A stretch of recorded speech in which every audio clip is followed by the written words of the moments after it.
नमस्कार, कैसे हैं आप सभी लोग। मैं थोड़ा सा अब इस प्रश्न को डालने में थोड़ा सा लेट हो गई हूँ। आप लोगों के बार बार कहने के अनुसार भी मैं 2-3 दिन तक कुछ प्रश्न डाल नहीं पाई थी, इसलिए सबसे पहले मैं आप सभी लोगों की क्षमा प्रार्थी हूँ। ठीक है, आप लोग मुझे माफ़ करेंगे, लेकिन मैं अब रेगुलर आप लोगों को प्रश्न और उनके उत्तर डालते रहूँगी।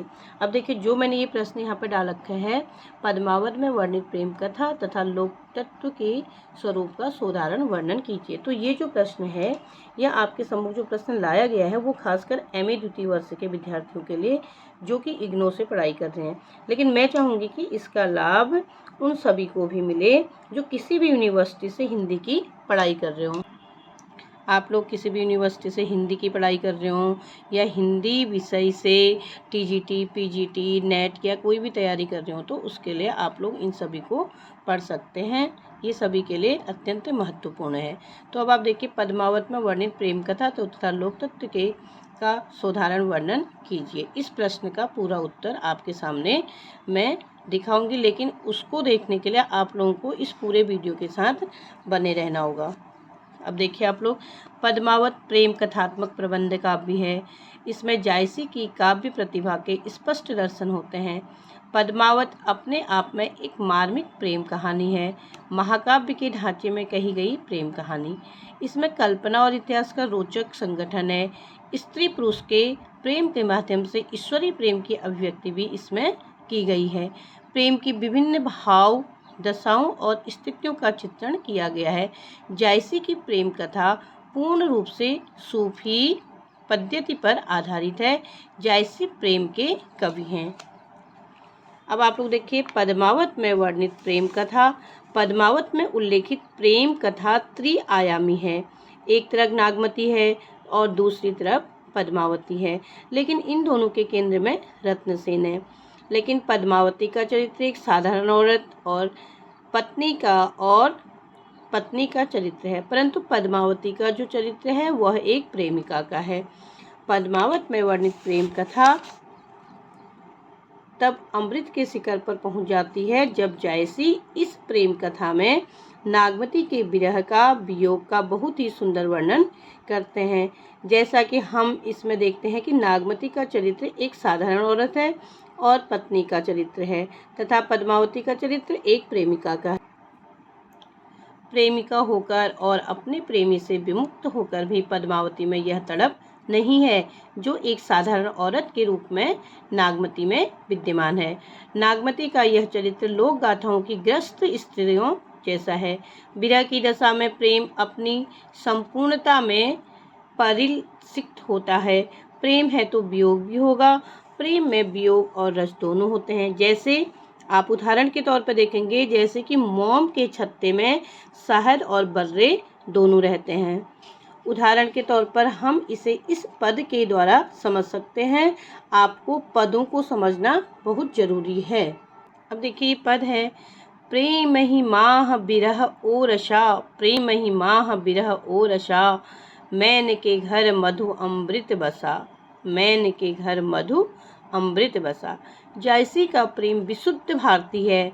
पति से विमुक्त होने पर नागमती पटरानी से एक सामान्य स्त्री में बदल जाती है, जिसकी मुख्य चिंताओं में छोटी छोटी बातें शामिल हैं। जैसे वो बातें हैं, बरसात आ गई, पति नहीं है, घर की मरम्मत कौन करेगा, उसके पास नए सिरे से घर बनाने के सामान भी मौजूद नहीं। जैसे देखिए, कोरो कहाँ ठाड़ नव साजा, तुम बिनु कंत न छाजनी छाजा, कोरो कहाँ ठाड़ नव साजा, तुम बिनु कंत न छाजनी छाजा। नागमती के वियोग को हमें उसकी वियोग अवस्था का चित्रण और गहरा दिखाई पड़ता है। जब हम पाते हैं कि नागमती विरह की आग में तपकर अपने सारे गौरव गर्व को भूल जाती है। कहने का तात्पर्य यह है कि अब उसके बस में वियोग के अलावा कुछ भी नहीं है। उसकी इस मनोदशा को उसकी सौत के पास भिजवाया संदेश में बहुत सुनहरे ढंग से समझाया जा सकता है।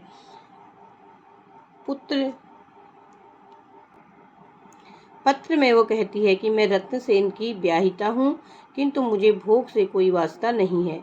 मैं तो उन्हें अपनी आंखों से देखना चाहती।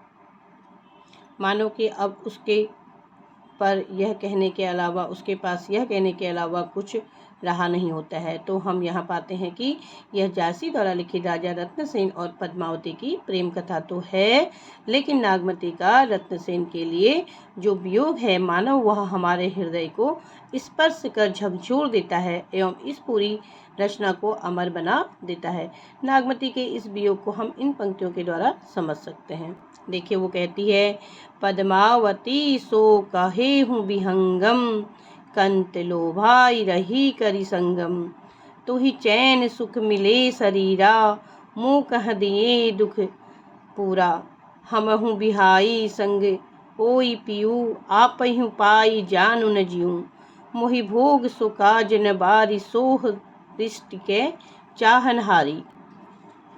पद्मावती की प्रेम कथा में नागमती के वियोग खंड के अलावा पद्मावती सुवाभेट खंड भी है, जो कि इसको एक लोक कथात्मक आधार देता है। एक लंबे समय के बाद हीरामन नामक तोता पद्मावती से बिछुड़ जाने के काफ़ी समय बाद पद्मावती से मिलता है। पद्मावती उसे गले से लगा लेती है। इस मिलन के क्षण को हम इन पंक्तियों के द्वारा दर्शा सकते हैं। आगी उठे दुख हिमे गंभीरू, नैनहु आई चू वास होई नीरू। अब तक हमने पद्मावती की प्रेम कथा को त्रिआयामी, नागमती का प्रेम वियोग और अंत में सुवाभेट खंड के द्वारा इस प्रेम कथा को समझा। इन सभी को समझते हुए हमें यह देखने को मिलता है कि पद्मावत की प्रेम कथा में सजीवता, मार्मिकता और सरसता है। धन्यवाद।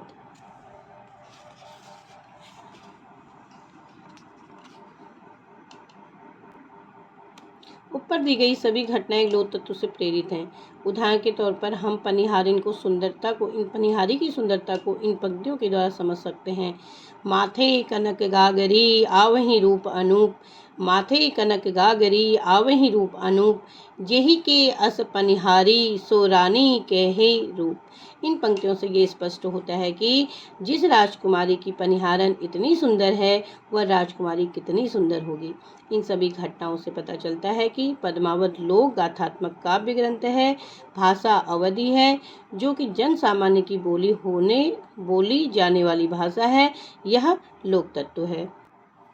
तो आप लोगों के सामने ये पूरे प्रश्न का उत्तर मैंने आपको दे दिया है।